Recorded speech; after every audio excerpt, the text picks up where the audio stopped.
গণতান্ত্রিক নিয়মে আল্লাহকে বাধ্য করছি যে 27 তারিখে দিতে হবে, আমরা 27 তারিখের জন্য সব রেডি আছি। এটা কিন্তু আমরা হয়তো বা ধোঁকা খেয়ে যাচ্ছি। এক এক বছর এক এক বেজোড় রাত্রে হয়। কোনো সময় 21-এর রাত্রে লাইলাতুল কদর হয়, কোনো বছর 23-এর রাত্রে হয়, কোনো বছর 25-এর রাত্রে হয়, কোনো বছর 27-এর রাত্রে হয়, কোনো বছর 29-এর রাত্রে হয়। এটা স্থির না, কিন্তু আমরা বাংলাদেশিরা স্থির করে ফেলেছি লাইলাতুল কদর। লাইলাতুল কদর তো এটা আল্লাহ নিজেই কোরআনে বলে দিয়েছেন, খায়রুম মিন আলফি শাহর। লাইলাতুল কদরের ইবাদত হলো 1000 মাসের চেয়েও উত্তম। এই রাত্রের ইবাদত যদি আল্লাহর কাছে কবুল হয়ে যায়, তাহলে 1000 মাসের ইবাদত আমার হয়ে গেল, বা তার চেয়েও বেশি আমি ইবাদত করে ফেললাম। এই জন্য আল্লাহ রসুল সাল্লাল্লাহু আলাইহি ওয়াসাল্লাম বেজোড় রাতগুলোতে শেষ দশকে আল্লাহ রসুল সাল্লাল্লাহু আলাইহি ওয়াসাল্লাম লাইলাতুল কদর তালাশ করতে বলেছেন। এরপরে বেজোড় রাতগুলোতে তালাশ করতে বলেছেন। হ্যাঁ, বেজোড় রাত যেমন 21, 23, 25, 27, 29, এবং এগুলো বাই রোটেশন এক এক বছর এক এক বেজোড় রাত্রে হয়। কোনো সময় 21-এর রাত্রে লাইলাতুল কদর হয়, কোনো বছর 23-এর রাত্রে হয়, কোনো বছর 25-এর রাত্রে হয়, কোনো বছর 27-এর রাত্রে হয়, কোনো বছর 29-এর রাত্রে হয়। এটা স্থির না, কিন্তু আমরা বাংলাদেশিরা স্থির করে ফেলেছি। গণতান্ত্রিক নিয়মে আল্লাহকে বাধ্য করছি যে 27 তারিখে দিতে হবে, আমরা 27 তারিখের জন্য সব রেডি আছি। এটা কিন্তু আমরা হয়তো বা ধোঁকা খেয়ে যাচ্ছি। কিছু আলামত আছে, সেই আলামতগুলো অনেক সময় দেখা যায় 21-এর রাত্রে পাওয়া গেছে। হ্যাঁ, নাতিশীতোষ্ণ হবে রাত, গুঁড়ি গুঁড়ি বৃষ্টি হইতে পারে, ইবাদত করে মজা পাওয়া যাবে ওই রাত্রে ইত্যাদি। এই রাত পোয়ালে কি হবে, সূর্যের প্রখরতা থাকবে না, নিষ্প্রভ অবস্থা। এই যে কতগুলো দেখা যায়, এটা কি শুধু 27-এর রাত্রে পাওয়া যায়? অনেক সময় তো 27-এর রাত্রে দেখা প্রচণ্ড গরম, কোনো আলামতই নেই। লাইলাতুল কদর থাকার কোনো আলামতই নেই। এটা তো বাঙালি লাইলাতুল কদর হইল। লাইলাতুল কদর চলে গেছে তার 21-এ, আর আমি উদযাপন করতেছি 27-এ। আবার ঘোষণাও দিয়ে দিচ্ছি 27-এ, কি বল, 27-এ রমজান অমুক তারিখে আমরা লাইলাতুল কদর উদযাপন করব। আমাদের উদযাপন নিয়ে কি আছে? যে আল্লাহ লাইলাতুল কদর বন্টন করেন বাই রোটেশন, আলহামদুলিল্লাহ। তো অবশ্যই রমজানের শেষের দিকে আছে জাকাতুল ফিতর। জাকাতুল ফিতর এটা হলো রমজানের একটা বিশেষ ইবাদত। আর একটা হলো সাধারণ জাকাত, সম্পদের জাকাত। এটাও কিন্তু মুসলমানরা 99% অথবা 90% তারা রমজান মাসেই দিয়ে থাকে। কারণ এই যে ফজিলতের মাস, বাড়তি সওয়াব আশা করে এই মাসেই জাকাত দিয়ে থাকেন। আর জাকাতুল ফিতর তো হলো সামান্য মাল, একসা, যেটা লেটেস্ট মাপ অনুযায়ী 2 কেজি 40 গ্রাম মাত্র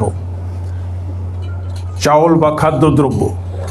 আর এই জাকাতটা আমাদের কি হবে, পুরা সম্পদের জাকাত আমাদেরকে এই মাসে দান করা উচিত, দান করা উত্তম। কারণ এই মাসটা হলো 12 মাসের মধ্যে অত্যন্ত ফজিলতপূর্ণ মাস। তো এটা হলো 7.5 ভরি স্বর্ণ কারো যদি থাকে, বা সমমূল্য যদি কারো কাছে থাকে, 1 বছর অতিবাহিত হয়, তাহলে শতকরা 2.5% তাকে জাকাত দিতে হবে। আর রূপা অনুযায়ী 52.5 তোলা রূপা, আগের যুগে 52.5 তোলা রূপা আর 7.5 ভরি স্বর্ণের মূল্য সমান ছিল, কিন্তু বর্তমান যুগে অনেক ডিফারেন্স। 52.5 তোলা হয়তো 80,000 টাকাই হবে কিনা, বা তার চেয়ে একটু কম বেশি। তো যেটাতে গরিবদের, অসহায়দের লাভ বেশি, সেটার লক্ষ্য রাখতে হবে। বছর শেষে যেহেতু আমার উদ্বৃত্তটা থেকে তো আমি জাকাত দিব, তাহলে 80,000 টাকা উদ্বৃত্ত হয়েছে, এখান থেকে আমি জাকাত দিব 2.5%।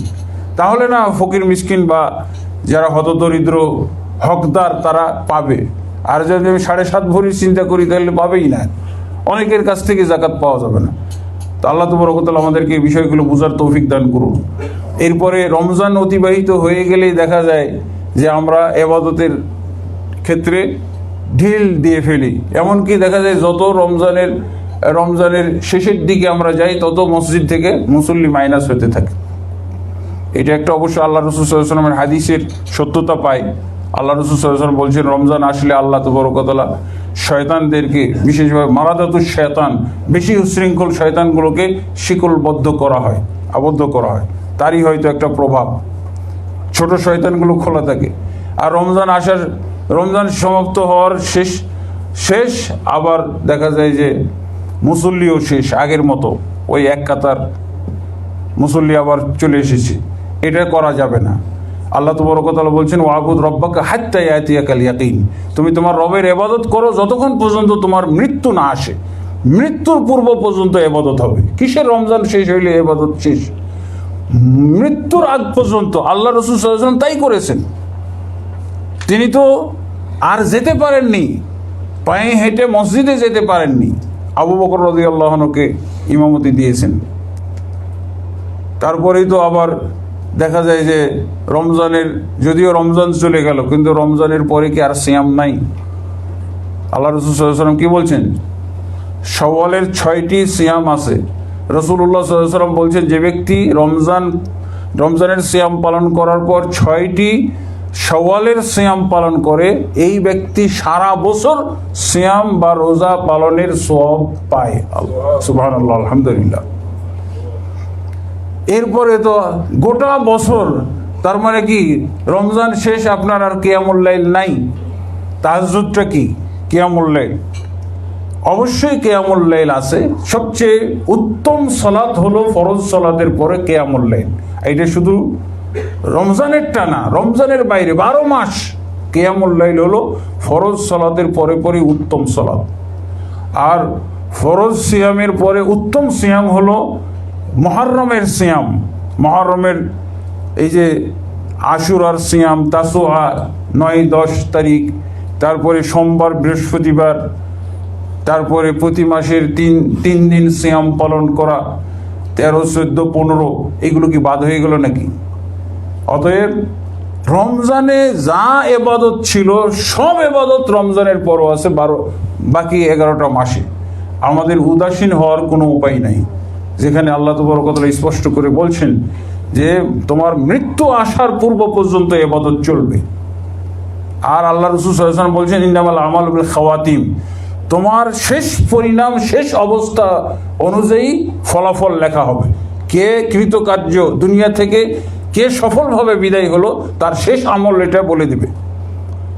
তাহলে আপনি কিভাবে রমজানের ইবাদতের মাধ্যমে আপনি সমাপ্তি টেনেছেন?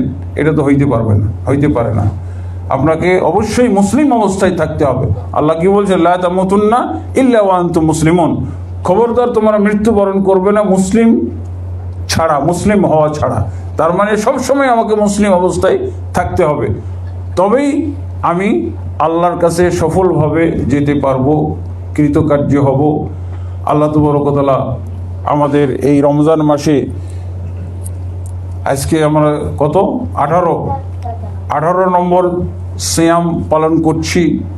হ্যাঁ, আমরা যাই করেছি এ পর্যন্ত, আল্লাহ তাবারক ওয়া তাআলা আমাদের এই সিয়াম, কিয়াম এবং আনুষঙ্গিক অন্যান্য ইবাদতগুলোর মধ্যে কোনো যদি ভুল ত্রুটি থাকে, সেই ভুল ত্রুটি যেন আল্লাহ মাফ করেন, এবং বাকি মাস যেন আল্লাহ তাবারক ওয়া তাআলা আরও সুন্দরভাবে আমাদেরকে এই মাসের ইবাদতগুলো পালন করার তৌফিক দান করেন।